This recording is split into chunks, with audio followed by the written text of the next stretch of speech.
get right into the finance committee agenda. Oh, excuse me, sorry, it's all numbers, right? Pension committee, Robert. Good morning. At this time, I'd like to call the pension committee meeting to order. And at this time, I would also like to turn the meeting over to our advisors, the LESCO advisors. Thank you, Robert. Just a quick time check for the time that you have for us on the agenda, so we can keep track of that. 25 minutes. 25 minutes, perfect. Thank you very much. Well, good morning, everyone. My name is Tim Tyndall, and I am one of the principals with the LESCO Advisors. And with me is my colleague, Jim Gould, and we're so pleased to be here with you this morning in person and have a big full house. So it's great to have to find a place to sit when everyone's back in person together. So thank you for giving us an opportunity to update you on the portfolio, the performance of the pension plans. And I'll have a couple of comments, and then we'll run through the actual accounts and look at the results, and then Jim will have some comments about the broad perspective on the markets and where we are in the economy. As we all know, it's been a very difficult quarter for investors and a difficult first half of the year. We've all been dealing with high levels of inflation in our own lives, and that's affected the capital markets. It's affected and caused the Federal Reserve to raise interest rates to these high levels of inflation. They've raised interest rates considerably this year, about 1.5% percentage points, and there's more increases expected to come this year. And those actions, while they may be helpful in bringing down inflation eventually, the side effects of that medicine, if you will, for the economy is somewhat negative in terms of lower economic growth potentially, slower corporate profits, and those the fears of that potentially happening is what's driven the stock market down this year across all asset classes, both domestic and international stocks. So but with this decline in asset prices that we've seen this year, the silver lining, if you will, is that valuations of stocks, which were quite high at the beginning of the year, have actually come down to a little bit more reasonable and normal historical levels. So that's certainly a positive for better future returns in the capital markets and in the stock market. So looking for some positives, that's certainly the case. And as we've discussed in previous meetings, the pension plans are well positioned for the current environment that we're in terms of the exposure to some of these more lower valued assets that have come back down from more lofty levels, exposure to small cap stocks, international stocks, and especially value oriented securities. And from a day-to-day opportunities, LESCO is always looking for opportunities to rebalance the portfolio to make sure that the pension plans have a full complement of equities when the capital markets do actually recover. And that is one of our most, strong tools to make sure that the plan recovers as quickly as possible when the capital markets actually start to recover. If we go to tab A, for those of you that have the reports and look at page 1, I'll start moving through the allocation of the non-salaried plan. This is a 65% equity, so we're right towards the top end of the investment policy range with the real return assets, inflation protected bond securities at 7%, fixed income at 26%, and cash at just over 1%. So everything's within the ranges of the investment policy. On page 2, just a quick look at the equity allocation. So this is the 65% of the pension plan that's invested in equities. The broad diversification, we have kept this allocation consistent over the last quarter, have not made any particular changes in the allocation. And as we'll see when we get to the performance numbers, the diversification of this particular equity holdings have been very beneficial with the performance of the asset classes. Large cap, about 49%. In terms of the exposure in the S&P 500, the other asset classes have actually done quite well in the quarter on a relative basis compared to large cap stocks, and we'll see that. So diversification does work, and it has taken a little bit of the sting out of the decline in the capital markets, provided somewhat of a small cushion, if you will, to the downturn that we've seen. On the fixed income side, page 3, the short duration that we've had, we talked about this at our last meeting in March. The exposure to the short government bond funds as well as the short-term corporate funds have helped in terms of our performance in this year with about a 1% benefit to the decline that we've actually seen in bond prices because yields have moved up. But our duration is not quite a year below the overall market, and we've seen yields climb in fixed income. So that's certainly a silver lining as well in terms of the yield that these bond funds in the portfolio will be having down the line with about 3.7% in terms of the overall bond yield. We've also been consistent on page 4 with our inflation protected securities fund and having a shortened duration here as well to the overall market. That's helped from a performance standpoint. And the TIPS have been a great diversifier throughout the year. We've talked about that at previous meetings, outperforming again on a relative basis the broad fixed income markets. Any questions about the asset allocation before I move into the performance?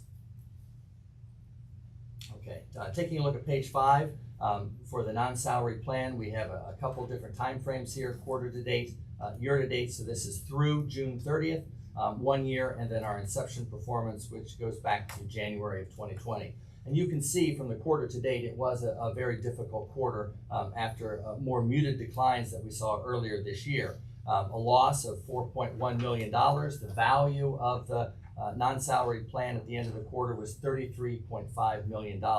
And that's a decline of just 10.89% or just shy of 11%. We have had a little bit of a rally in the last couple of weeks here at the beginning of July. So we've clawed back about 2%. So the value of the holdings in the non-salary plan are about $34.4 million now. So not quite $1 million have come back in the last 2 weeks. So it shows that you can recover these assets fairly quickly as the market starts to recover. And when you look at the year-to-date numbers, it has been, again, tough year, down 15%, a loss of about $6 million. And over the past year, going back from June 30th to June 30th, a loss of $4.4 million, 11.64%. But going back to the inception date, which is just a little bit over 2 years, there is still a gain in the plan since the inception of Alesco's relationship with Centro, 4.5% return, a gain of $37.9 million. Just a quick question here, is our fiducial responsibility. We had a hell of a run, as we all know that, which was great. Is there ever a point in time where you see a reduction like this where we need to say we might be concerned with the funding of the plan? I actually had a conversation with. I think about, is there ever a point, I'll let you speak on it, where we have to maybe say we need to we need to have the actuaries look at this for a little bit. So I'll let you speak to that. Just I want to make sure the board is aware because it's a lot of money that we're talking about. Yeah. I did actually have a conversation with the actuaries this week. You have a new actuary that has taken over for the plan, and we've shared documents with them. They just completed their GASB report, and so from that, those inquiries that they made to us, we started a relationship with the new firm, and so we did have a conversation this week related to the funding of the plan. And of course, it's based on March 31st data. Right. So we don't, this is just a quarter since, but the actuary in the current environment was not concerned about the funding levels. The contributions to the plan did not change very much because through March 31st, the assets have not declined so much. But with at the moment, there is no concern, and there is a year till the next valuation from the plan. That's a long time from now. So none of us can predict the future, obviously, but at this moment, we are not concerned about the funding of the plan, and the actuary concurs in that viewpoint. I just want to make sure that was discussed. I want the minutes to reflect that because that's important, important consideration. Okay. And one other thing, if I could, I think it's important to remember with the defined benefit pension plan that there's two things going on. There's the pricing of the assets, and then there's the calculation of the liability as well. And so Tim was talking about the capital markets selling off this year. It's not just the stock market that dropped. The bond market, the Barclays aggregate is down 10% for the first 6 months of the year.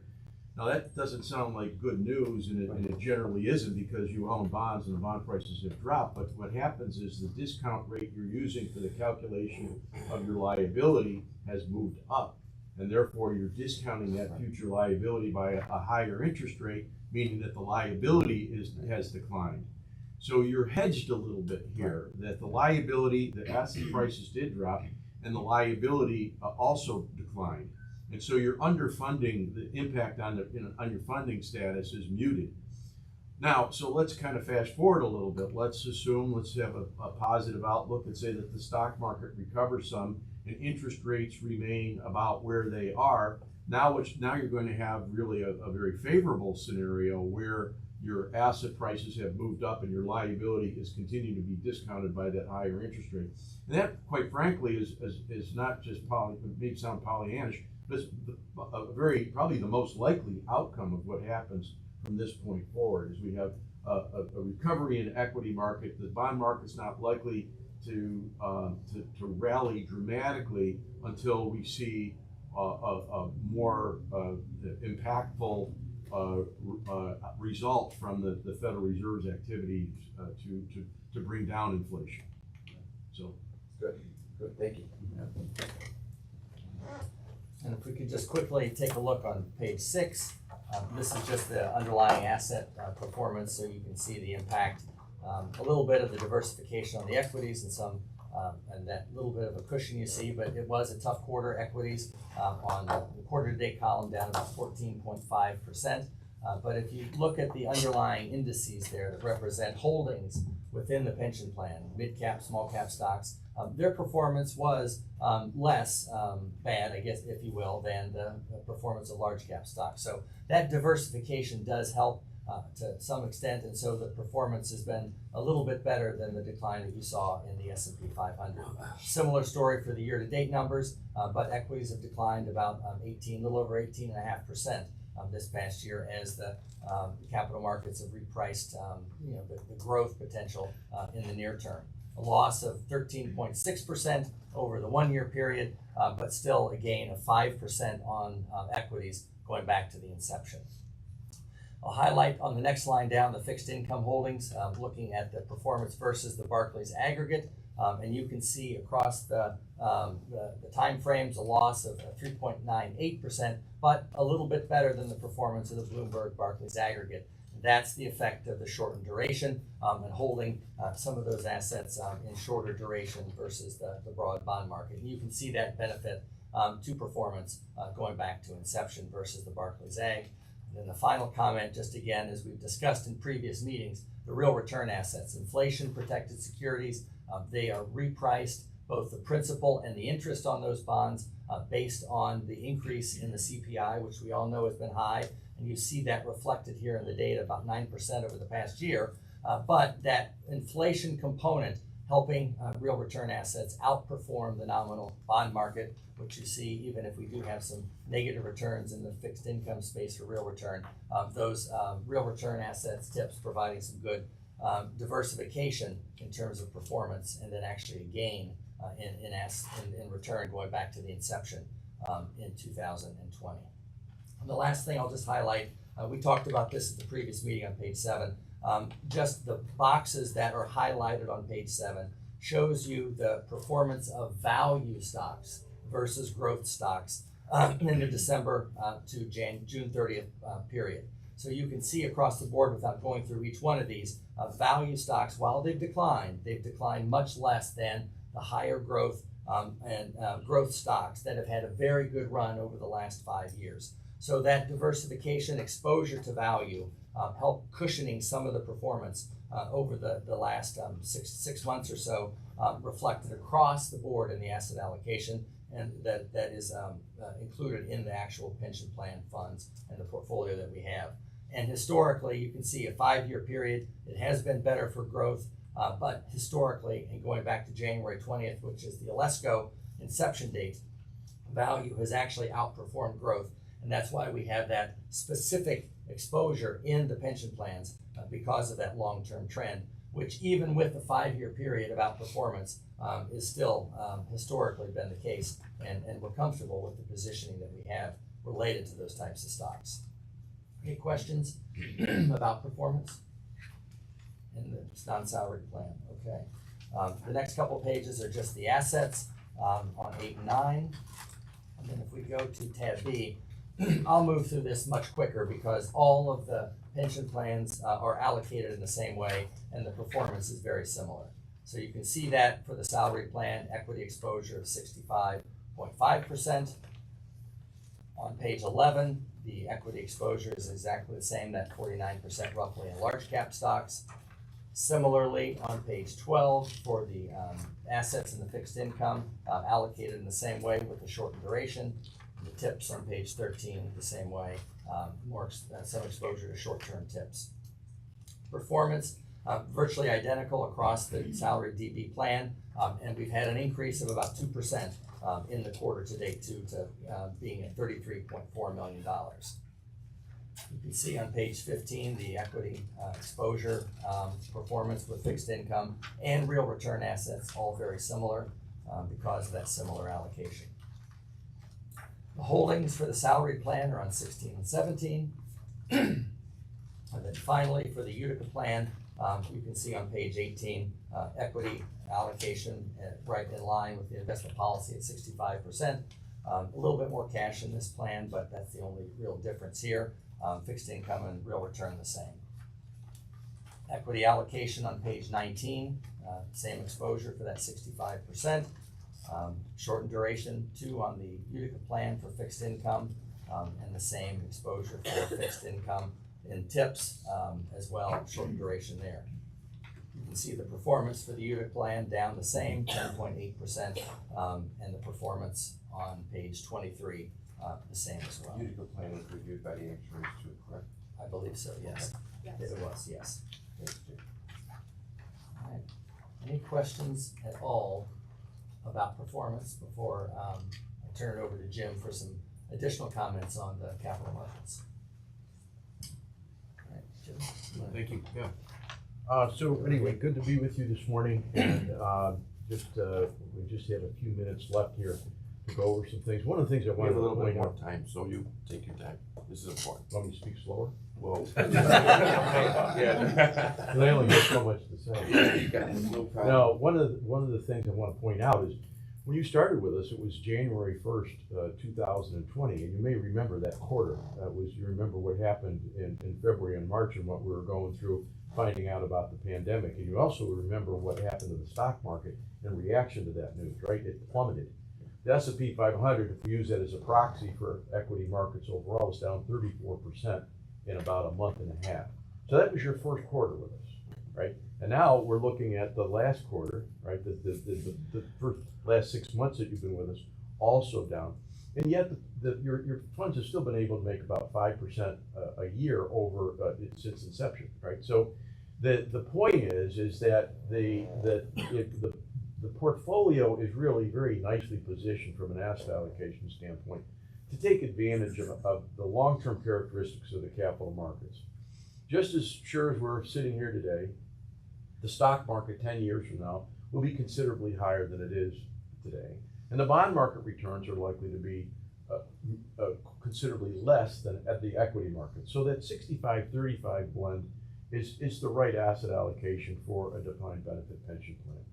So take some solace in that. The other thing too, just want to show a couple of things. If we look at page 27 in the booklet, you'll see a chart that is maybe a little complicated at first blush. I'll explain it to you that what the gray bars represent on page 27, for each year it shows what the return is for the S&P 500, looking at just the price change for the S&P 500, meaning that the dividend income isn't included. And you'll see that below each of those bars, there's a little red dot with a negative number next to it. What that shows is that for each year, what the drawdown was, or what the largest decline that took place during each of those years. So if the very far left-hand side is an example, 1980, you'll see at the top of that gray bar was a 26% return. That means that the S&P 500 had a price change of 26% during the year, and yet during that same year, there was a decline at one point of 17% in that year. And you can work your way across the chart. And your first year with us, 2020, was the year that what I just mentioned. So you can find that on the chart. That's just a couple years back. You can see that the S&P 500 was up 16%, and yet there was a drawdown, a decline of 34%. So now we look at this year where we're down 24% as the max, and there's a little bit of wringing of hands and gnashing of teeth that's associated with that. But it's important to put it in the context of a longer time period. The markets will recover. Business, one of the things we're finding is if we do go into a recession, it's going to be a very odd recession because everybody has a job. Normally, when you have a recession, there's a higher level of unemployment. Now the job market is slowing down, there's no doubt about it, but we still see a tremendous amount of job openings relative to the number of people who are unemployed. That's a sign, or it's an indication at least, that it's likely that if we do have officially a recession, that it will be relatively shallow and also relatively short. So the stock market, and we may be seeing the early stages of this right now, the stock market is very good at looking ahead, looking forward, and discounting information. So in effect, looking across the valley, the recession that we might be having, looking across and saying, what's going to happen to corporate earnings on the other side? And that's a more favorable story. And so investors are saying, Tim pointed out earlier, valuations have dropped. All of a sudden, stocks may be looking more attractive again than they have in some time relative to their future earnings, and people want to get back in. So to give you a little history on that, if you look at page 28, the history, I like to say history is a salve, can be a great salve in periods of time where you may be a little distraught over your 401k balance, over your account with your broker, the valuations are down, everybody's feeling that. No, by the way, that's by design. That's what the Federal Reserve is doing intentionally. It's creating, Paul Volcker, the chair of the Federal Reserve back in the 1970s, when we were having a major bout with inflation, he called it a war on inflation.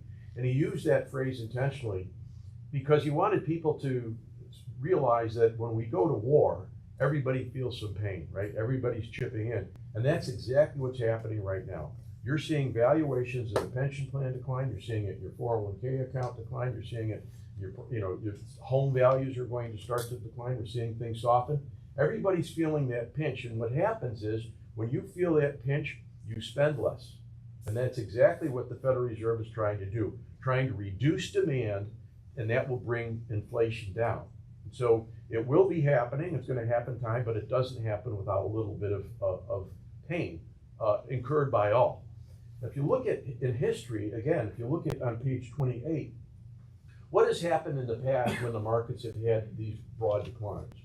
And so a bear market is defined as they look at the S&P 500 and they say when it drops by 20%, at that 20% mark, we're then officially in a bear market. So that happened a couple months ago. If you look at how the recovery in the S&P 500 over in past times when we've had a 20% decline, what's happened over the next 12 months, you can see that the average return for the S&P 500, after it drops 20%, the average return for the next 12 months is 23.9%. So you get an idea of how important it is to stay the course with one's asset allocation for the pension plan and with your own account. So keep that in mind. And for your own personal investing, keep in mind that it's not a bad idea to rebalance. Look at maybe if you have some bonds or you have some cash, putting more money back in to get your target equity allocation. This is an important, it's statistically heavy, but in a very important slide. If we look at page 29, so the top part of the slide, without getting into all the nuts and bolts of it, what the top part of the slide, that top chart, what it's showing is that the stock market in the last 6 months went from being very highly priced relative to historic norms to normal, very normal levels of valuations. That's where we are today. And then the other thing, which is a little bit trickier to read, is the very bottom statistic there, where it says the BAA corporate yield. That's looking at corporate bond yields at the low end of but investment grade, but low end of investment grade bond yields. How much higher are those yields versus the yield in the S&P 500? And what the purpose of that is try to get a look at valuations in the bond market relative to the stock market. And so what happens is at first blush, you'd look at that and say, gee, bonds look a lot cheaper than they did 6 months ago. And that makes some sense because yields have moved up. If yields move up, that makes bonds look more attractive. However, real yields have declined because inflation has been increasing at a far faster rate than the yields on bonds have been increasing. And so the net of that then, if you followed all of that discussion, the net of that is that stocks also look better. The stock market continues to look as an attractive place to be.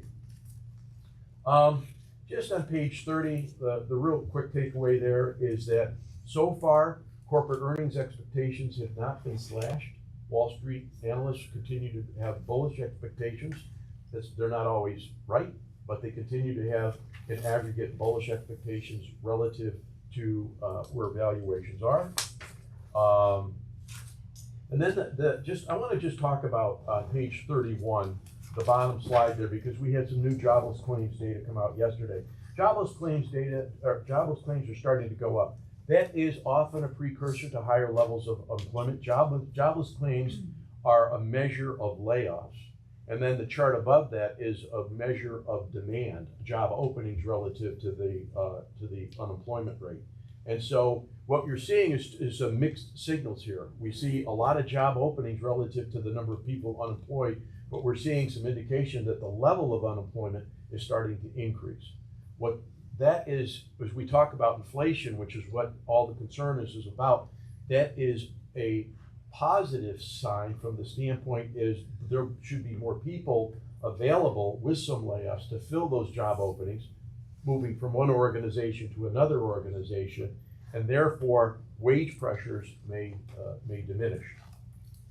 Let's jump ahead a couple slides here. I want to get into, let's just take a look at just page 34 briefly. You've seen this locally, I'm sure. We're seeing it just down the road in Rochester. Housing market's cooling off. The bidding wars are not happening like they were just a few months ago. And of course, that's tied to mortgage rates moving up as much. Inventory for housing is starting to increase. There has been a dearth of inventory for several years. That number's starting to change. And as that number improves, like anything else, when there's more supply and demand is constant, prices are going to drop. Yes? Did you have a question? Okay, that's right. And let's look at page 35, and this is this is really important that I don't think has been widely communicated. When you're going to the gas pump and you're paying $5 a gallon for gasoline, that may be a little bit troubling. But what's driving that primarily is constrained capacity in our refining capabilities. So there hasn't been much in the way of capital investment for refining. In the past, when we've had oil at these prices, gas has been about $3.80 a gallon, so considerably less. So it's not the oil issue. It's just in effect a supply chain issue that we're constrained in terms of how much of that oil can be refined into the distillates, into gasoline and other petroleum distillates. Speaking of supply chain, this is good news, and this is we believe, be very impactful in terms of the inflation discussion. Is the top chart on page 36. We're starting to see supply chain data be improved, and that will help a lot. One of the bottlenecks, as you know, one of the issues has been semiconductor production. Manufacturing, and so that's starting to improve. There's not so much in a smooth line. There are some hiccups, but things are on the mend. And then let's jump ahead to page 38. One question. Sure. On the Fed interest rate, you see, hold me to, but what do you think your next move is going to be? What's the what? The next move with the Fed with the interest rate. Well, consensus think is 75 basis Okay. points, 0.75%. There was some scuttlebutt that it might be more like 1%, and then I think the market right now, if you look at how the yield curve is positioned, they're back at the 75 basis point move. I feel sorry for a lot of the young people that are starting their lives with you're spending almost 6% borrow money with a housing market that's priced fairly high. The only thing maybe offset is they're making $18 when they're 16 years old, putting burgers together, so. Yeah. Maybe they're gonna end up better than all of us. Yeah, that's true. You know, that's the inflation is the price of stuff and the price of people, right? So what's happening is the labor side of labor costs. But see, as employers, you have to adjust, as that minimum wage pops up, which, you know, I understand that. But then you gotta look at the people that've been in this seat for how many years. As you bring people in at a higher level, then you gotta take a look at the other folks that've been there to adjust them, because then you have a political war in the office. So, you know, you do have all these things. Yeah, you have that's common, if you bring in, you know, somebody who, Sally just joins the organization and comes in to get Sally in the door, you pay her 15% more than Joe, and Joe's been working there for 6 years, you know, and now what do? You know, Joe's you gotta make Joe at least equal. You don't have a choice. You don't have a choice, yeah, and that's happening everywhere, you know, and we're dealing with that in our Exactly. firm, I'm sure. Yeah. We see it everywhere. All right, my last comment is just taking a look at page 38, and this is really, you know, we're just looking at the yield curve and on the top chart here. The main takeaway here is nobody knows how quickly inflation is going to be put in check, okay? The Federal Reserve, one could argue that what the Federal Reserve is very bullish from an economic standpoint, is they're taking this inflation risk so seriously, and they're being very aggressive in fighting it. Not only with their the moves that they've made, both in terms of raising interest rates and selling assets off of their balance sheet, but the other thing they're doing is with their rhetoric, their commentary. They're saying the things that people need to hear, because a large part of inflation is what we think, how we behave. And so what the bond market has reacted in a way, if you look at how flat that yield curve is, where the yields on 30-year bonds are, and as we speak, the yields on 30-year bonds are virtually in line with 2-year treasury bonds. So you've got this very steep yield curve, it's steep at the short end and then it flattens out, right? So that's an indication that the bond market is very confident that the Federal Reserve is going to have not only success in getting inflation in check, but going to have success in relatively short order. Otherwise, you'd see 5-year treasuries, 10-year treasuries with yields that are 5, 6, 7%. And we're not seeing that. So the bad news is in the rear view mirror. Not that we can have perfect foresight on this, but I think we can say with a high degree of confidence, at least as it relates to the bond market, that you're not going to see the next 6 months look anything like the last 6 months. That is all but a certainty. The stock market, accordingly, will likely show additional recovery as the year progresses and we get into early next year, as we see inflation numbers come more under control. So again, we did go a little bit over, but I wanted to see if there are any questions. Robert? Yeah, thank you. Great job.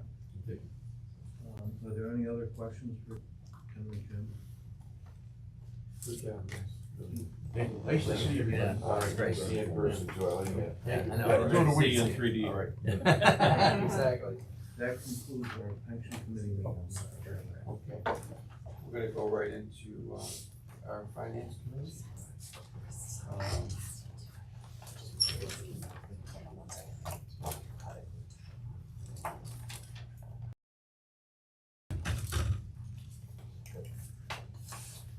Linda's gonna discuss with us our, first quarter financial statements. So this marks the end, June 30th marks the end of our first quarter of our fiscal year, so we have some really reports to review. I'm gonna start with a statement of net position. As of June 30th, our quick ratio is 4.14, which is a decrease from June 2021. And this is mainly due to an increase of current liabilities in the first quarter, and that's due to the large cost of purchase that we have. So our cash position right now, it's current assets have increased 12.9 million, 41% compared to June 2021. Cash and cash equivalents balances have improved 4.9 million, compared to June 2021, and that's due to the contributions that we're making into our reserve accounts that's established, as well as our favorable mortgage recording tax returns. Receivables have increased 8.2 million compared to June 2021. Again, that's due to the grant receivables for our recent bus purchases. Prepaid expenses decreased by 237,000. That's due to a workers' compensation cash collateral refund that we saw in the prior quarter.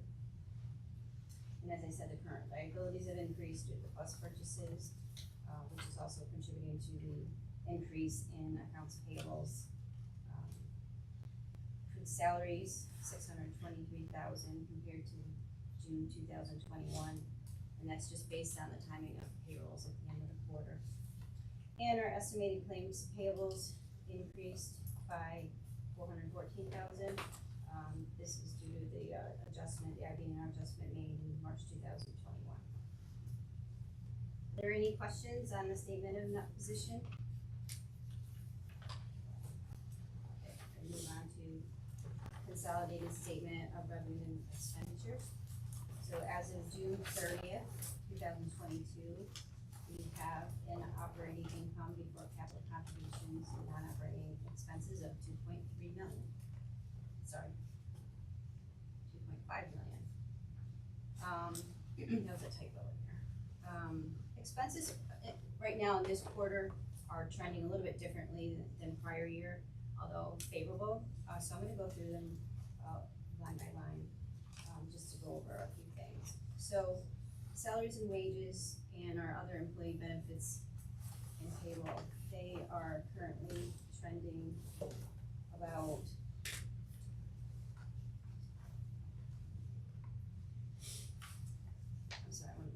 up. Our overall expenses are trending 12% under budget, which is consistent with prior year. However, the variances between the lines are different. Healthcare benefits, the workers' compensation and risk, usually we don't see the types of trends that we're seeing right now in this quarter. The healthcare, as you can see, is trending under budget and under prior year. I don't anticipate that trend to stay that way. We did budget pretty high for fiscal year 23 in healthcare. Just we were thinking we would be seeing expenses close to like pre-pandemic levels. So the budget was pretty much based on that. I see that trending upwards as the fiscal year goes on. Workers' compensation, however, it's great to see it under budget. There's been a lot of work on that program. Jackie will be talking about that with her workers' comp renewal, but we've done a great job reducing the expenditures in that line. Pension benefits are trending pretty close to budget. That's based on the actual recommendations for contributions.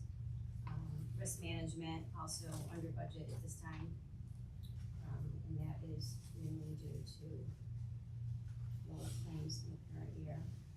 Our purchase transportation is trending above budget. We have seen an increase in ridership there. In materials and supplies, services, fuel, those are all trending a little bit. Services are trending under budget. That's mainly due to some services that were budgeted we'll see more of as the fiscal year goes on. Fuel, because of gas prices, that is increasing over budget. Utilities are pretty flat, and so are other expenses. Just to note too, I skipped over the regular line revenues, but as you can see this quarter, we're trending under budget, and that's mainly due to some adjustments we made for the new fare structure with returns and exchanges of fare media, and also due to the fact that even though our ridership is up 4%, we have reduced our fare, so we're seeing a decrease in the regular line revenues. And that's all I really have to review. Are there any questions on this? I think those are pretty good financial statements.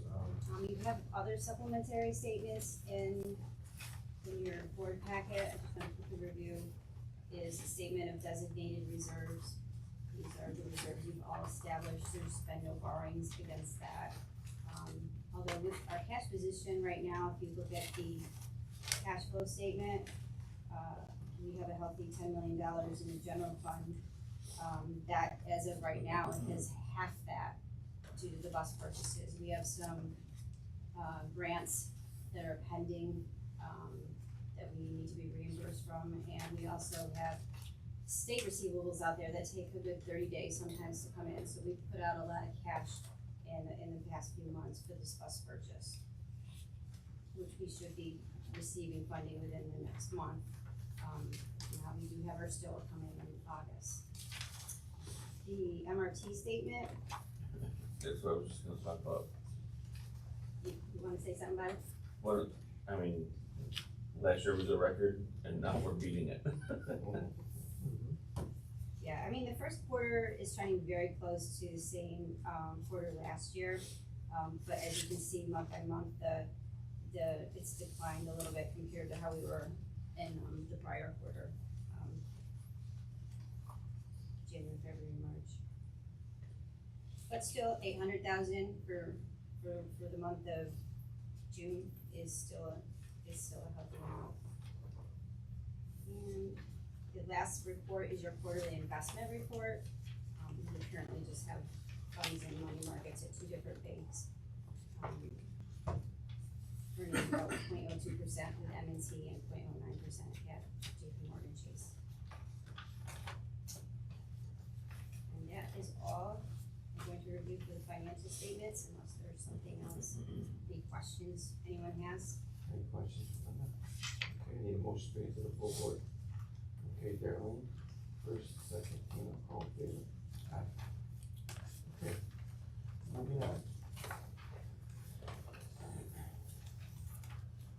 Okay. Workers' compensation, we know, come out, see that. Sure. Sit by you. That's all right. You never know. Good morning, everyone. Here to just talk about a little bit about our workers' compensation program, just to give you a little bit of background. We've been with Travelers for the last 7 years.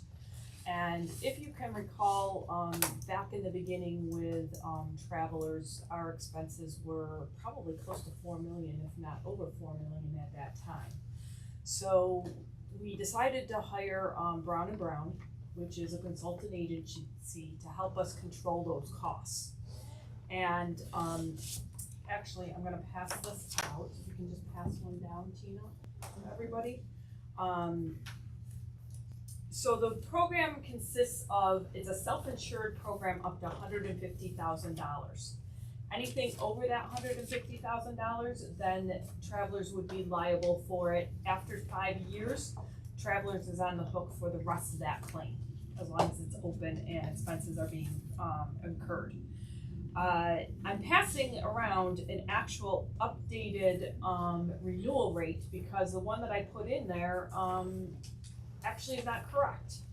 So on John Condon's behalf, or on John Condon's diligence, let's say on Centro's behalf, he went back to our workers' comp Travelers vendor and asked for more of a decrease in our renewal rate. And as you can see, based upon that, we're only looking at a $6,000 increase in our premiums for next year.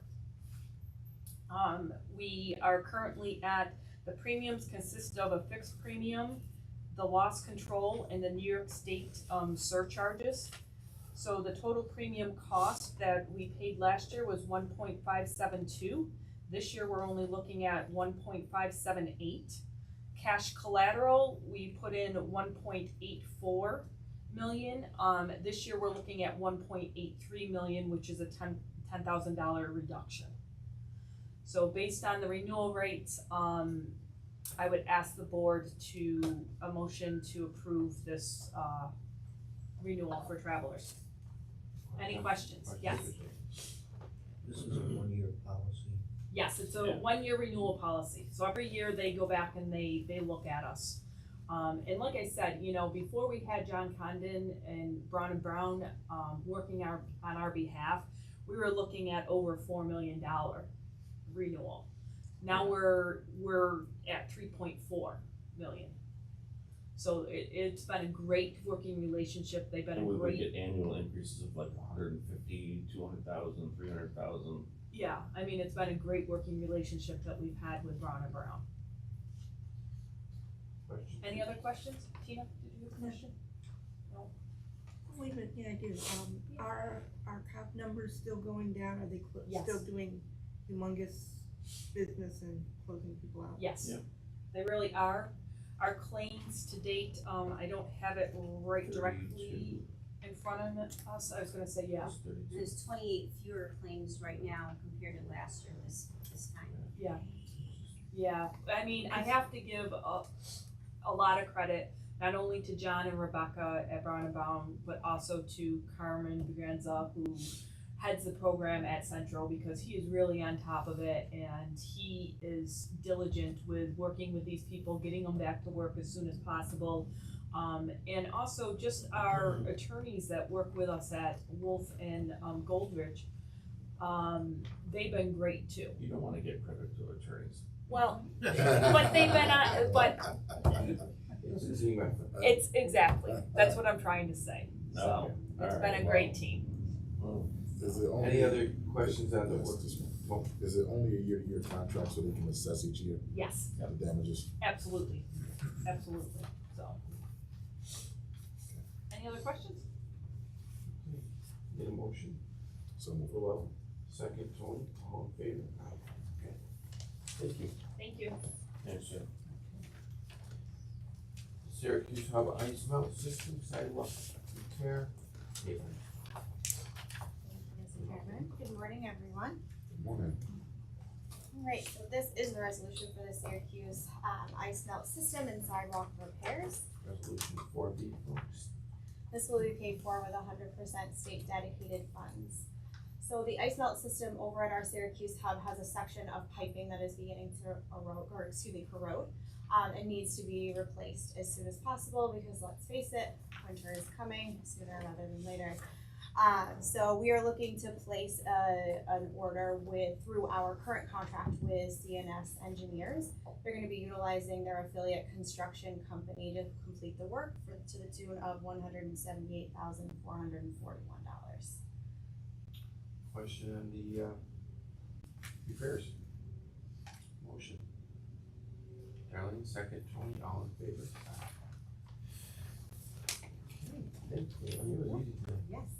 All right, Tara, come on up here for about an hour. Very I'll good. talk quick. We'll talk about the curb usage license. It's resolution 460. Thank you, Mr. Chairman. Good morning, everyone. Good morning. This resolution is for a company called Flixbus. They are looking to license the curb at the RTC. It's a very similar contract to Megabus, if you remember that contract. It's a 1-year contract with 2 options to renew. They will pull into the RTC into the front, they will stop at the curb, they will unload and reload passengers, and then they leave.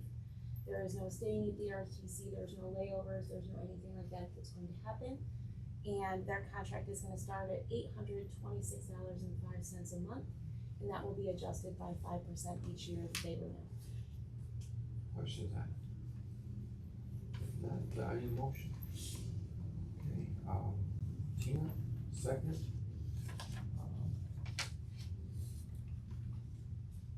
Tony.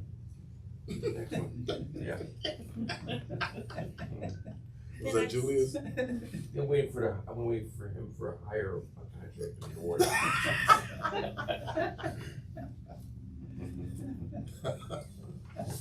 Okay, we're gonna get into, our next, resolution 4D, which is our, top supermarket shopper bus service contract.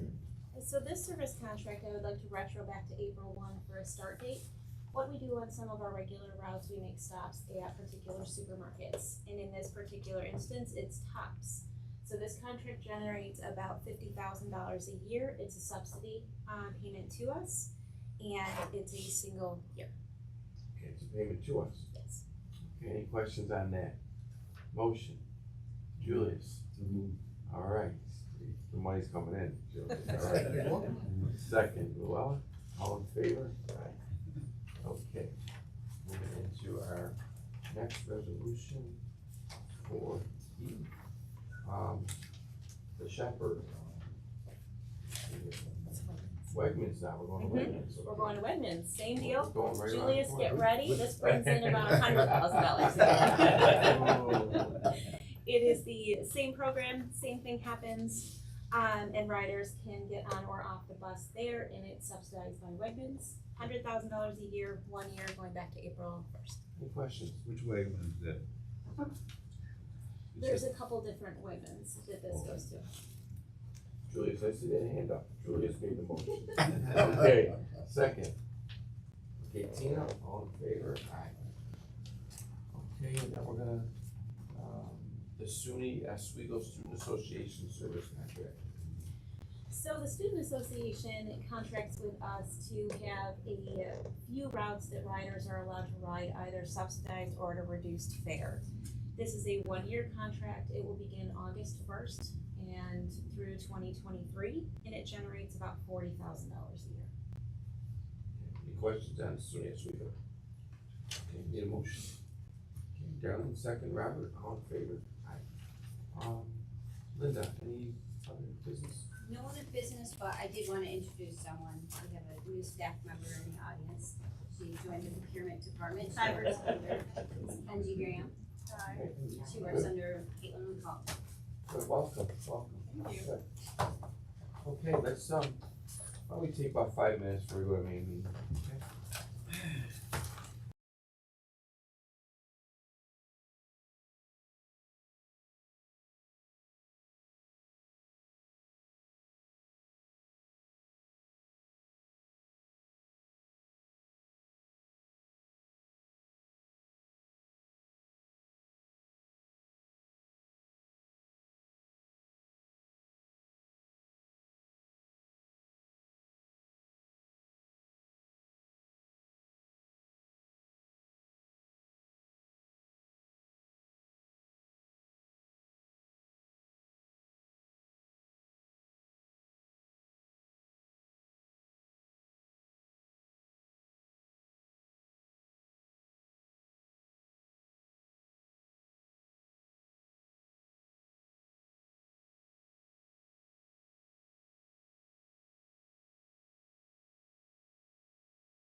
Just start hearing like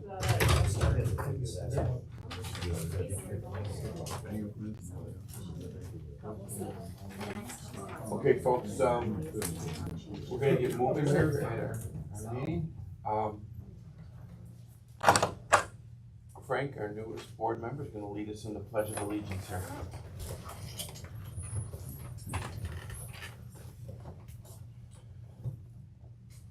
Pledge allegiance To the flag of the United States of America and to the republic for which it stands, one nation, under God, indivisible, with liberty and justice for all.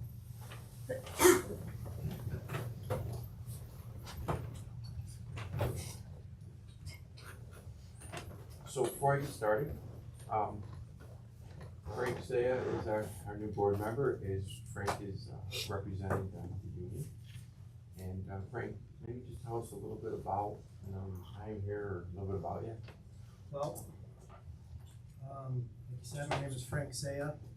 I was employed by Centro about 14 years ago. I started out as a servicer. I then moved up to a helper's mechanic and into a mechanic, and a first-class mechanic. Now I am the business agent of the transit workers, and now I'm here today with you guys. Right. And I'm very grateful and honored to be here, and glad to be a part of making a great service even better going forward. We welcome you, Frank.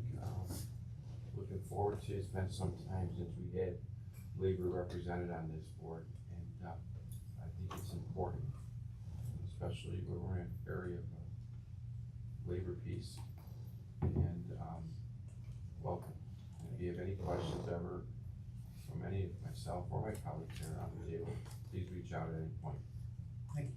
I noticed that you said first class mechanic, not just mechanic. Yep. Great, okay. The forum is present.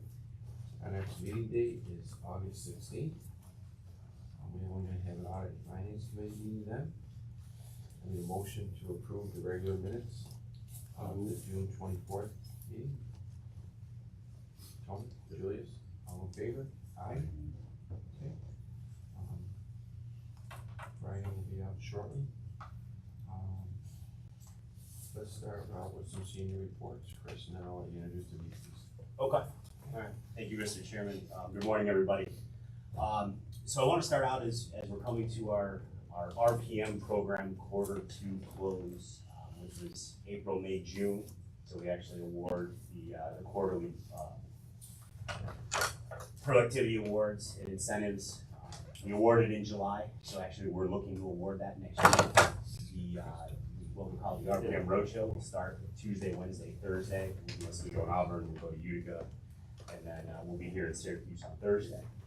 So the event will take place outside. We're actually going to do a cookout. The employees, board members are around. You're more than welcome to join us. So that'll be on Thursday. And then also during this time, as we do award the quarterly operator and the quarterly maintenance employee, we do years of service and community commitment awards. So if you remember last year, we caught everybody up on their awards. So several of the board members did receive their community commitment award. There were several of them that did not, that actually will receive their first year pin this year, which we actually have here. So for year one, we had Tony Davis and Julius that are present. Thank you guys that are present here, but we also have Monty Flynn and Neil Burke who are not present, but they also celebrated their 1 year on the board. So we thank them for their service as well, and we'll get them their pins. We also have another milestone for the community commitment for Tina Fitzgerald for 5 years as a board member. It's crazy how time flies. Who'd have thunk it, right? That's fun, he let me sit at the table that long. So we will expand on those years of service and community commitment awards to our staff members next week. But we want to thank you guys for your service. And like I said, next week it's Thursday here in Syracuse if you guys want to join. And that concludes my report. I just wanna say, Yes, sir. it's an honor to be on the board. It took me a year to get on the board. It went all the way back to my childhood. And I found out that I was born on June the 3rd instead of June the 4th. But when you reflect on the compensation you get, I mean, it's worth it. It's worth it.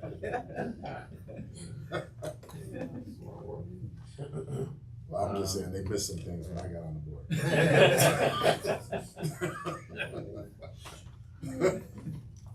All right, let's move down to the VPs. Mike, why don't you start it off? Good morning, everybody. Squeeze That's a in room. here. All right. I'm just gonna start off a little bit about some of the stuff that we've been working on. We're in phase 3 completed of our remote desktop replacement program, starting with phase 4. Facing some supply chain issues, some of the stuff's gonna be going on a bit later than we thought.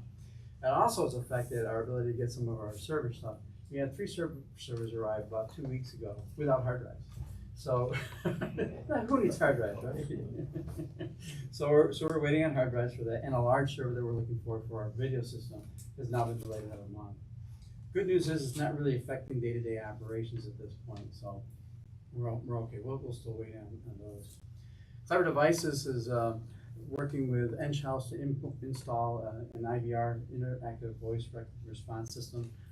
It is in place. It is up and running at this point. It's in test mode. We should have that going live within the next week or 2. And then we're also looking at setting up our, I guess I call it a PA system, public address system within the building itself here. We've been waiting some items there as well too, but next month we should be installing the wiring. And that's kind of the toughest part of the whole process. That'll make communication between dispatchers and the maintenance office themselves and everybody else in the building much better than it is now.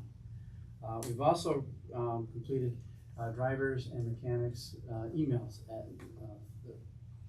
I should say building the process at the point. Now we're distributing it. Mechanics pretty much have all of theirs, and the drivers in the process of getting theirs. This will allow us to do the implementation for the NeoGov, which is the training program that allows us to do an annualized training program, scheduled with different people. So it's been a kind of busy month here or so for us. I think that's all I have. Thank you. Excellent. Steve? Thank you, Brian. Good morning, Chairman. Good morning, everybody. I'll talk a little bit this morning, and I'll give you an update on our ridership situation, which is slowly improving, but it's going in the right direction. We had a good month in June. In Syracuse, our ridership was back up to about 57% of where it was pre-pandemic. It's the highest it's been since the pandemic began. Little word of caution there were 2 extra weekdays in 2022 compared to 2019. That may affect it by a couple of percentage points, but you're still in the 45% from where we were pre-pandemic. Syracuse is the largest of our properties. It is the slowest to rebound from a percentage standpoint. If you look at Auburn, it's down about 40%. Oswego, the city of Oswego, is down about 27%. Utica down about 32%, and that's growing substantially in Utica. We're up about 5% over last year. In Rome, we're still seeing some declines in Rome, and I believe that the declines in Rome probably are reflective of the fare changes that we made in Rome, where the riders there do pay every time they board. So, but overall, we're moving in the right direction. Our overall ridership's down about 32% system-wide. July and August really give you a true look at what you're doing, because there's no Board of Education student contract, there's no colleges. It's purely individuals who are using the service to and from work. Syracuse School District. Oh. So who's the superintendent there? Don't know the guy. So the ridership is heading in the right direction. We'll see what happens in July and August. Hopefully we can continue this way. From a service standpoint, we're starting to put together the September service. We're making a couple of tweaks to our services here and there. Nothing significant. Unfortunately, no major service increases from where we are. We're still down about 70% of, or down to about 70% of our service level. So we're down, in Syracuse, 30% of the service that was on the road last year is not on the road, but the ridership's headed in the right direction, so that's good. We're being efficient. We would like to be a little more effective. I believe once we get more of our service on the road, we will have even more people riding our bus services. The pandemic is still having an effect, without a doubt. And it's gonna be slow to have people return to public transportation. I'd like to also talk about an event that we're gonna have going on in conjunction with the Salvation Army and with the Syracuse Mets. We're having a Christmas in July event at the Syracuse Mets Stadium on July 31st, where we're going to ask the community to come and bring school supplies. And the stuff bus full of school supplies. It's Christmas in July is what the Mets are calling it. Stuff a bus. Stuff a bus, yep. So we're hopeful that we'll have a lot of people turn out. Stuff a bus full of supplies.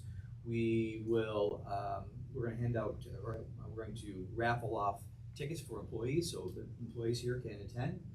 If the board members like to attend, you're more than welcome. We'll make sure you get tickets for the event. It's gonna be a combination celebration and also a recruitment effort. We're gonna have human resources there and let people know that we are absolutely positively in business for hiring people. So they'll have a table there. So we'll kind of get a lot done in one day, and it's gonna be a central day kind of at the ballpark. So we're looking forward to that. That should be fun. You get to throw out the first pitch. I can, I was a baseball player. Immediately after this board meeting, we're gonna have a little bit of a celebration outside.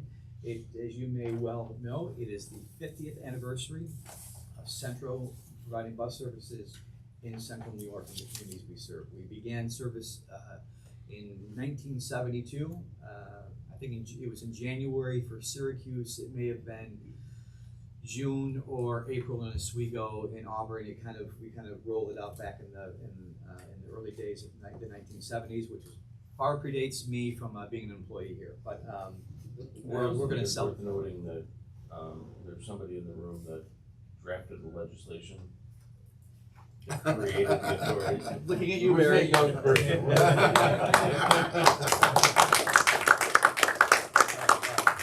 We wouldn't be here if it wasn't for you. 52 years ago. I know. You and Senator Hughes. So, and we've changed a lot over the years. The service has changed, our communities have changed, but the buses still roll every day. So we're gonna have a little bit of a celebration this morning outside with employees and like that. There's a question. Yeah, since we are celebrating 50 years and stuff like that, have you thought about, I mentioned this earlier, thought about looking at the buses that were started off with until now, what we have now? Maybe, I don't know how we'd be able to do that. Probably only pictures of it. Yeah, maybe pictures, Yeah, we have pictures. It's interesting you said, because for the 40th anniversary, we have a wrap bus here that's it's gold. It's gold. There's an inside joke there. And it's the 50th anniversary, but for the 40th anniversary, we wrapped a bus to look like an old bus. And we got a lot of positive feedback from the community, like, wow, that looks really cool. It looks, the way it was wrapped, it looked like an old bus, and until you got up close and realized, oh, it's just the wrap on the outside of it. But so we did generate some. It did generate some good buzz, but then it is amazing when you look at the vehicles. I think the old flexible flyers were some of the original ones, and some individuals who have been here much longer than I have. We got the wooden stool out there. Yeah, the old fare box that we have out there. We have a lot of old pictures. The Onondaga Historical Association has a lot of our stuff as well. So it's been a process. So the 50th, you designed your album, of course. We did. Yep. Yeah. Yep. And are you gonna have patches handed out? I don't know. Not What's patches, your- there are 50th anniversary logo decals being Great. applied to the I was just exterior. remembering back 40 years. Yeah. Yep. Good, thank you. So that will begin after this event, or after this board meeting, and we'll kick things off. Also, I'd like to right now bring Brent up, and Brent is going to discuss where we stand with some of our special projects that are currently underway. Thank you.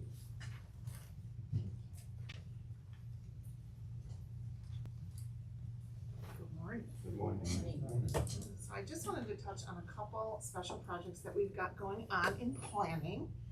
The first one is a project that we'll be working on this fall. We've started the NYSAMPO Shared Transit Service Planning and Analytics Initiative Pilot Project. So a mouthful, definitely. But the moral of the story is NYSAMPO really wants to review common transit issues, use analytical software to find solutions for these common problems, and then replicate the analyses and solutions across New York State. So we applied in the spring. We were chosen to be one of the first pilot programs across the state, which is super exciting. And we are going to analyze some of our service. We'll be looking at ridership, time-saving benefits, demographics, origin, destination, patterns, and equity analysis. And we'll be doing that. It's about 4 to 6 months that we'll be working with NYSAMPO. Through the process, Centro staff will get exposure to these new to us programs, as well as introductory training. And then we will, again, be able to replicate it once we start in our first market, in other markets, to use the same analysis process. In other news, we had our kickoff meeting with our on-call transportation planning consultant, very exciting, IBI group. And our initial task orders will be about BRT. We'll be updating the Smart One study and prioritizing our tasks. And then on demand, we'll be asking for a fleet and zone recommendations for an on-demand service. So lots of exciting things happening. Good, thank you. You're welcome. Thank you.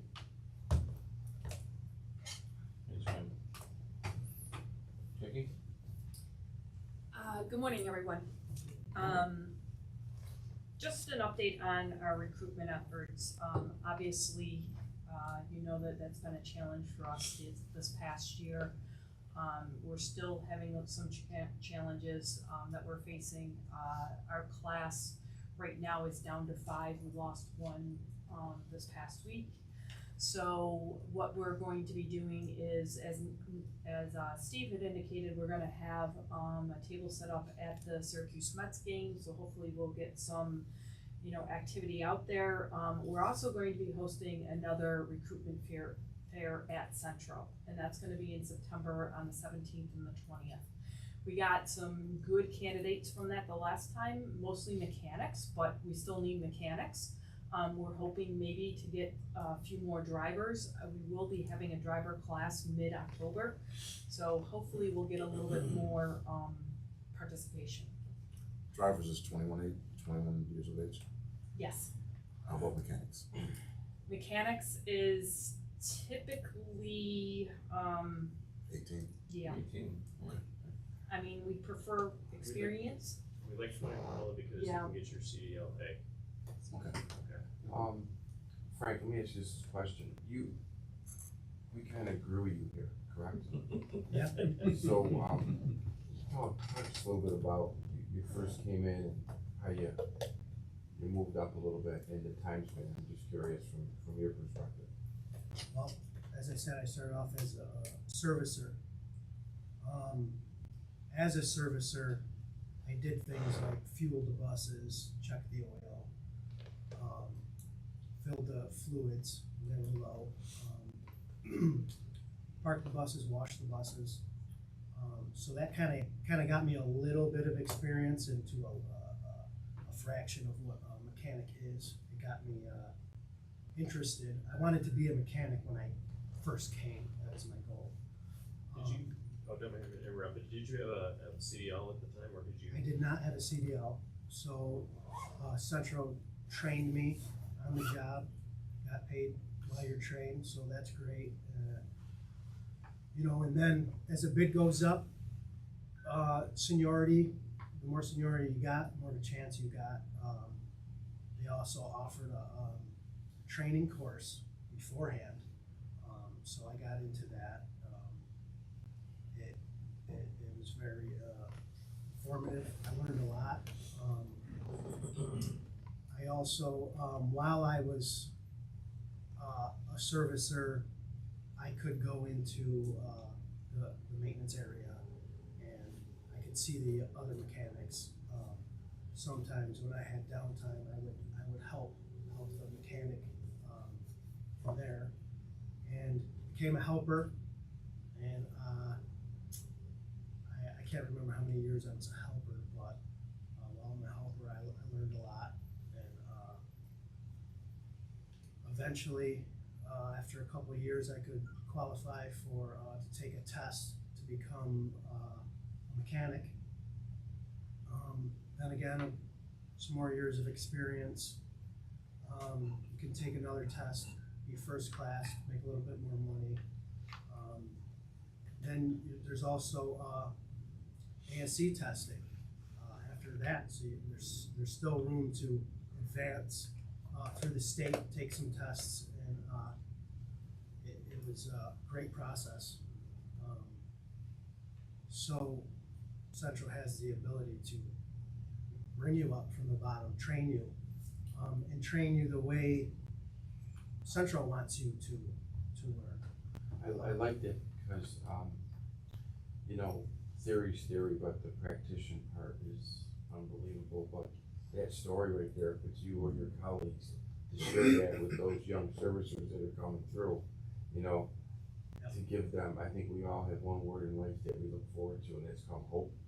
Hope to do better, hope to earn more, right? Hope for more success. So I like that. Maybe, you know, that's great. Then you go ahead and make the mistake of becoming a business agent. Yep. Julius. Maybe take on all the headaches. Maybe one incentive you can do, probably go to the school system and maybe, talk to the classes and stuff like that about how you came through that process. We've actually had some discussions about that. We have had discussions about that. We've thrown out a lot of ideas, you know, it's not only about recruitment, it's about retention we're looking at now, and how do we retain the drivers, how do we retain the mechanics, the cleaner servicers, you know, once they come here, you know, getting that point across that this is a career for them. This is a great opportunity for them. And that's something that we're starting to really focus on and initiate probably a program where we can, you know, get that out to them, and hopefully our retention will go back up. I mean, back in, obviously, when I came here in the early 90s, we didn't have this problem with retention. I mean, people were knocking on our doors to get in here. Yeah, I mean, so. So you're saying it's your fault? Yeah. What's changed in this environment? What's changed?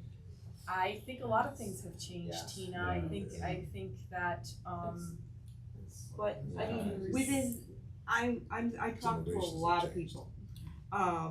And people just say that I think what we have to do is relieve some of the tension in the environment. I talk to every driver that picks me up, and I get a lot of line drivers picking me up on Colobus. We chat. And a lot of them say, you know, it's hard, I have a family. How can, you know, we need to think about things like how can we be more family friendly, and how can we relieve the pressure? which we've started moving forward with that. Yeah. I mean, that was the whole thing this summer when Ed Mueller kind of redesigned our runs to go down to 10.5 hours instead of working out there 13 hours or 12 hours a day. We have 3 or 4 runs right now that are at 13. Yeah. Or over 10.5. Over 10. Yeah. The rest of them are, we've redesigned it. The rest of them are under, and right in that area. Right. We're trying to focus on and we're trying to listen to our drivers and see what we can do. I mean, but we also have to put service out on the road too. Yeah. So it's a That- balance, yeah. you know, Oh, you yeah, have there's that always a balance you have balance. to meet. You know what, Tina, we had a newer bus out here about a couple months ago. And I went in there and I looked at it and I sat in there and I said, geez, if my father-in-law, who was a bus operator for a long time, was only here today just to know that buses had air conditioning. You know, what, I was thinking about the grind of some of the, Yeah. years for, growing, been in a household with a bus operator and listened to that. But when I looked at the bus, sat in the bus was cool. I said, wow, if he was only here today to drive a bus, he'd probably have a little bit of a smile on his face. And we always, you know, we always take suggestions from the drivers and everything. I mean, these new buses that came out have the power So they steering. have assist steering, so Yeah. it's like power steering, but even more advanced. So It's it's less- less less wear and tear on the shoulders and the shoulders. elbows, the Right. wrist, a little bit smaller of a wheel. So there's different things that we're trying to implement, we're trying to test. Robert? When you say a 13-hour run, that's not a 5-day work week. So they would technically work 8 hours in a 13-hour window. So based on the way our service is, we have our AM and PM peak. So it kind of, ramps up in the morning, gets everybody to work, dies off kind of in the middle of the day towards lunch, and then picks back up in the evening to get everybody home from work. So if you had to cover that work and the reduced service in the middle of the day, they might come in and do a 4-hour piece of work, then they go on a long break. So they might go on a break for 2 or 3 hours, and then come back, do an hour piece of work, take another 15, 20-minute break, and then go back out for another 3. So they work 8 hours, but it Like, covers so you're- 13 hours a day. Well, it's still a 5-day work week. Yes, yes. Any other questions Good job. or comments? Thank you. Thanks, JP. And Chris is going to be filling in for Joe DeGray. Yeah, so I'm pinch hitting for Joe. Joe's on vacation. My computer does, I gotta pull out the hard paper copy, sorry, Caitlin. The battery didn't die, it locked up, I was talking again. So, as you see, Joe's report is in your report. So this quarter is the quarterly call of us report. So, June 30th marks the end of the first quarter for 2023 for specialized transportation. As we see call of us rides, we provided 29,751 rides in this quarter to a total of 960 customers, so a lot of repeat riders in that. For an increase in 20% compared to the same quarters last year. And as Linda kind of alluded to, the increase in cost for purchase transportation is part of the effect of that with the increased ridership. It increases our contracts with them as well to help fulfill this service. And also, we want to highlight that we had 0 denied trips for this quarter, which is something we strive for. The second item on the list is a new protective shield for our bus operators. So starting in 2016, we ordered our buses with a plexiglass shield installed directly from the manufacturer. So it's a plexiglass shield just to deter conversations and confrontations with the driver to distract them while driving. Of course, during COVID, we ramped up and every bus was outfitted with a plexiglass shield. Jeff's staff, the maintenance staff put together an in-house campaign to install those. But as we continued to look and talk with the union, and they were looking for something a little beefier, so we've canvassed the market to look at alternatives that are cost effective, as well as meeting the needs that we can do without interfering with vision, reflection, causing issues for the driver while driving. We've installed a new protective shield on the bus.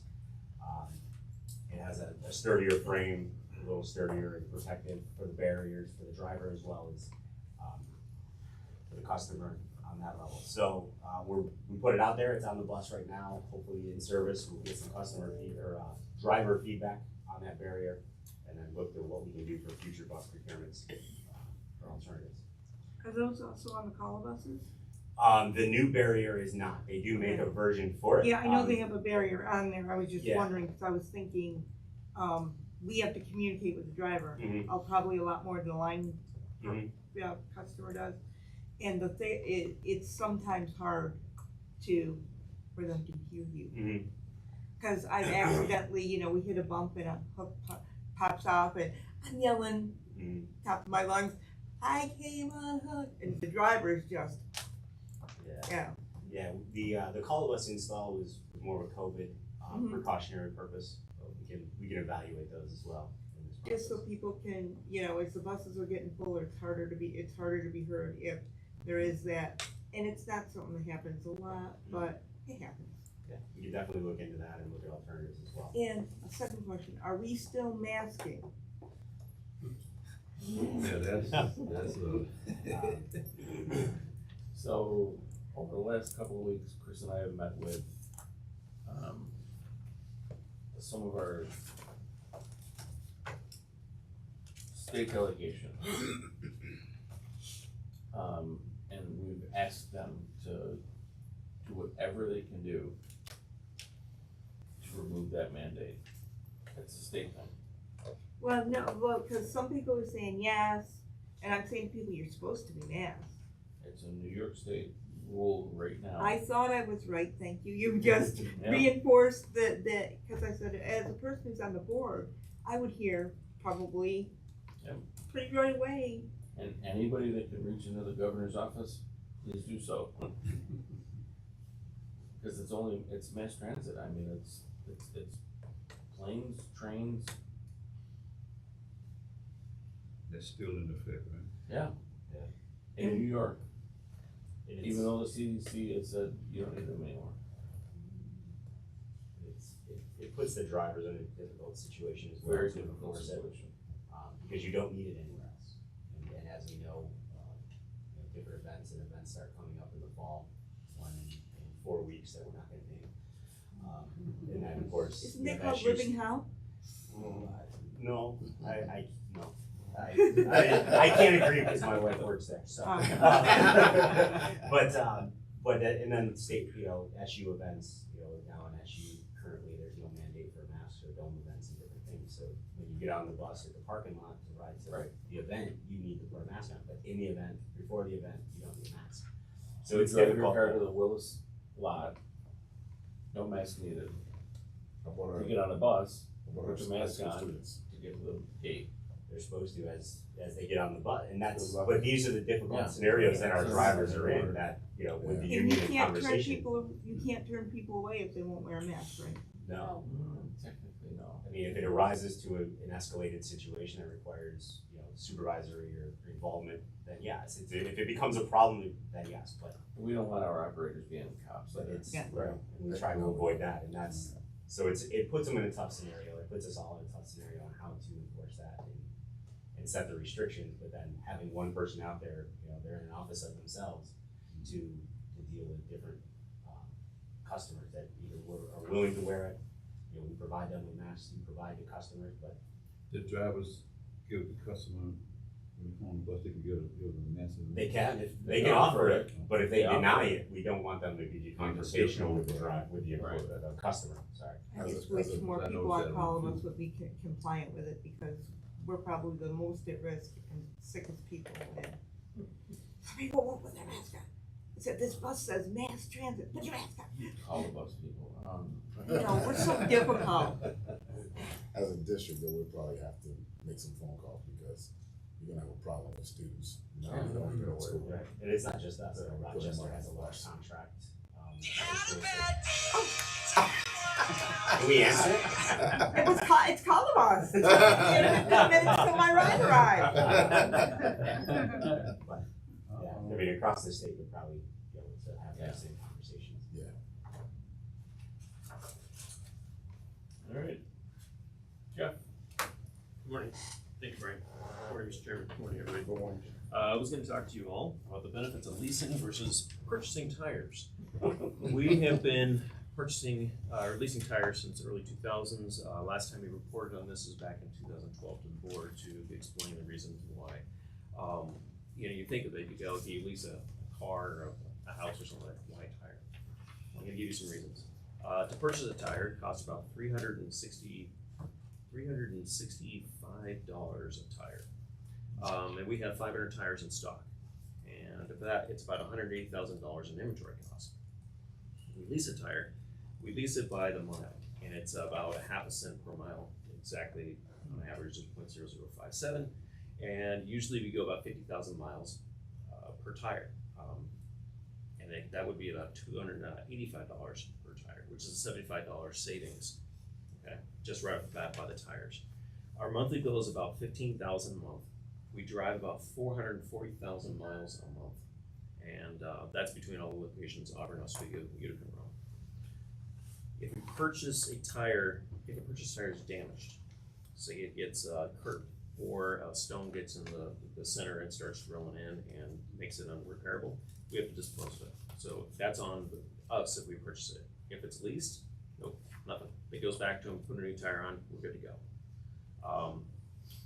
We've had since January of 22, we've had 104 tires damaged. That's about 4 tires a week. Not one of those tires were ever charged. And it's a great thing. We just take it off and send it back. disposal of the tires. So if you purchase them, you have to send them out, get disposed of. It's $15 per tire. You have to bring it to an authorized place, which is gonna be, it's out there in Seneca Lake. And, which is quite a trek. We have to load it with 2 employees, have them unload it and bring it back, the truck back. So it's, quite a bit of labor that goes on there. Under the leasing, we just remove it and go. And we're going about 50 tires per month is getting removed. They pick up about 50 tires per month. With all this being said, the purchase versus leasing, we're saving about $120,000 a year. Yeah, it's fantastic. $75,000 of that is through the damaged tires alone. And this does not include the labor that would be involved, in addition to having to have the inventory, $180,000 in inventory. So I just want to let everybody know, this is the reason why. I know sometimes it comes up, people goes, why would you lease tires? So No recap. we have recaps too. So when we take the tires off, if they're not damaged, we can send them out to get recapped. You know, there's one thing about this board, you do get educated on things you never think you'd ever get educated on. Never would have ever thought it was at least, Yeah. All of that. it's true, though. I mean, Wow. you learn things sometimes, and you're like, God, say I'm here, 'cause I would never do that, I would've went through my whole life and never do that. Any other questions? Thank you. That's all, yeah, thanks. Thanks, Jim. Chairman, you're up.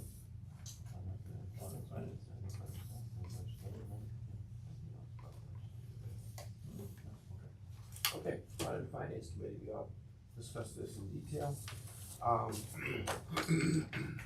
Let's go over the first quarter financial statements. It's been a pleasure with the pre-gamers over the past couple of years coming up and listening to the financials because it's so, it's so positive.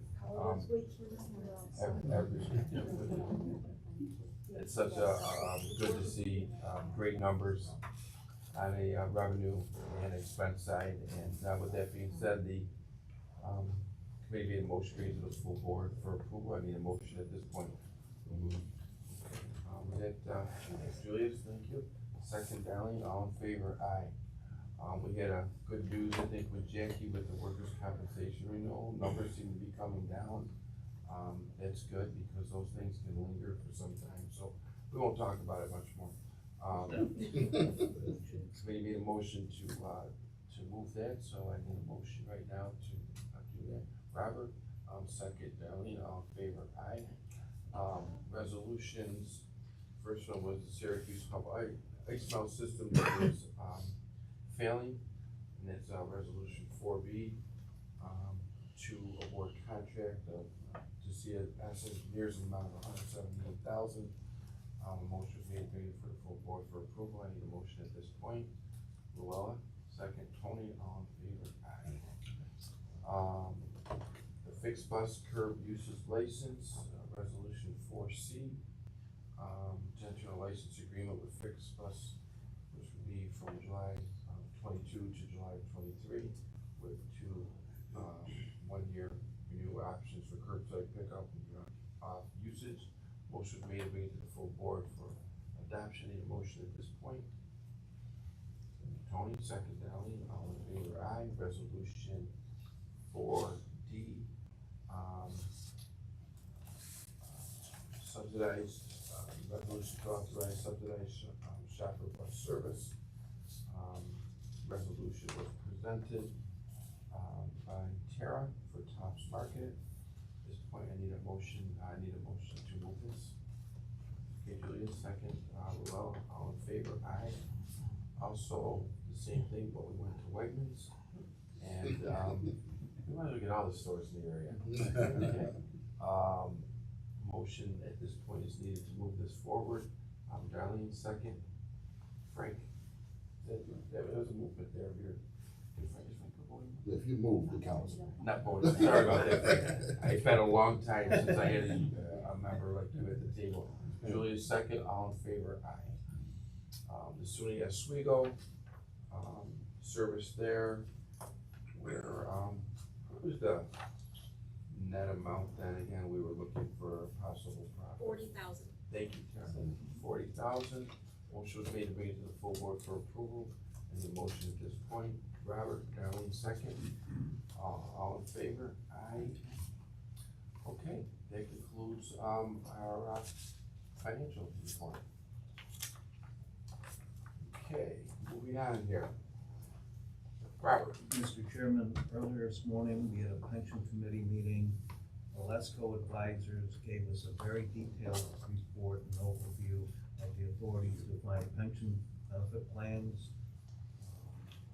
the returns and the allocations, along with a detailed discussion about the market and the economic conditions. That concludes my pension committee report. Okay, at the end of this, meeting outside, people wanted to look at. Yep. Okay. Your boss. Any, other business by the board? Julius? One thing, we have our TNT meeting gonna be this, August the first.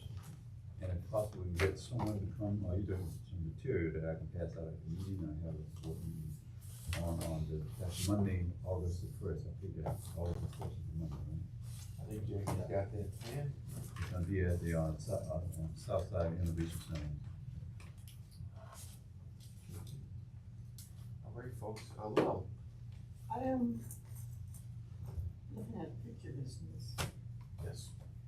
We, as, you know, Central is thinking of an internship program when it comes to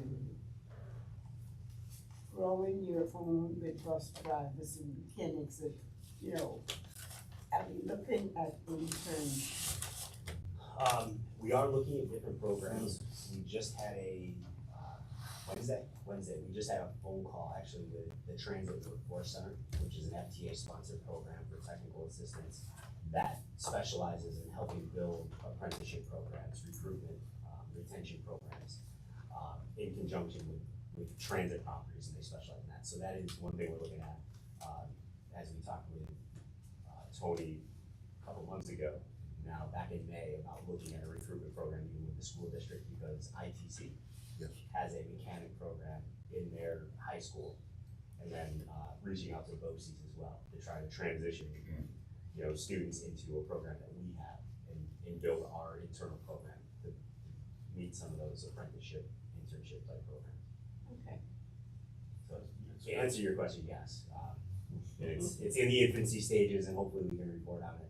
We have a few meetings in the first week of August to get further into details on, you know, some of our marketing initiatives, recruitment initiatives as well. And then we'll probably take some time off for the fair, and then hopefully after the fair, after Labor Day, we'll get right back up on that and report on some of our progress. Good, I would appreciate that. Absolutely. Yes. Anybody else? Mr. Chairman, when did you say our August meeting will be? It's the 16th of August. 16th, okay, thank you. That's a Tuesday.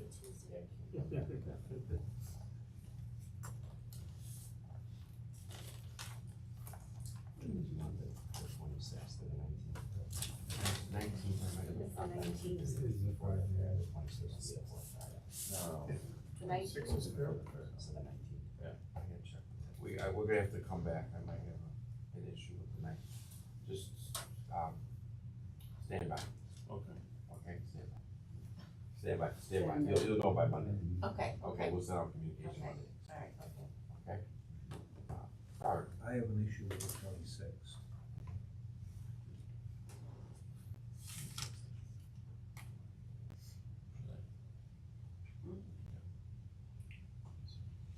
Okay, to be determined, stand by. So 16th, not real right now. Just, let's not mark anything. We got a couple conflicts there all over the place, so let's just hang in there. Everybody's entitled to one conflict a year, and that's it. Okay. Any other, business?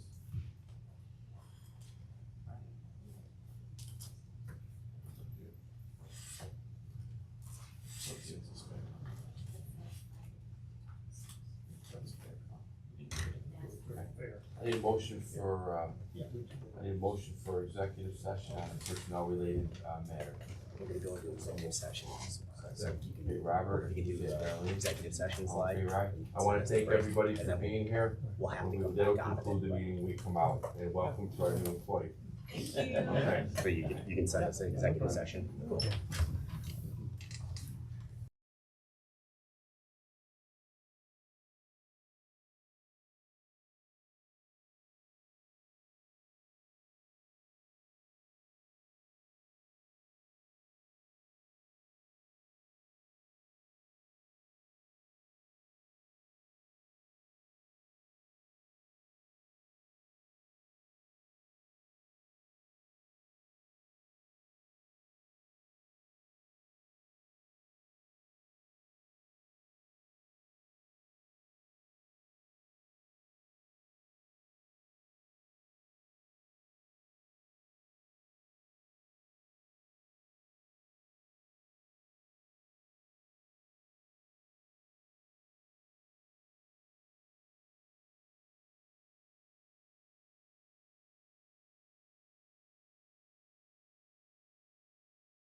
No action was taken, we're adjourned. Thank you.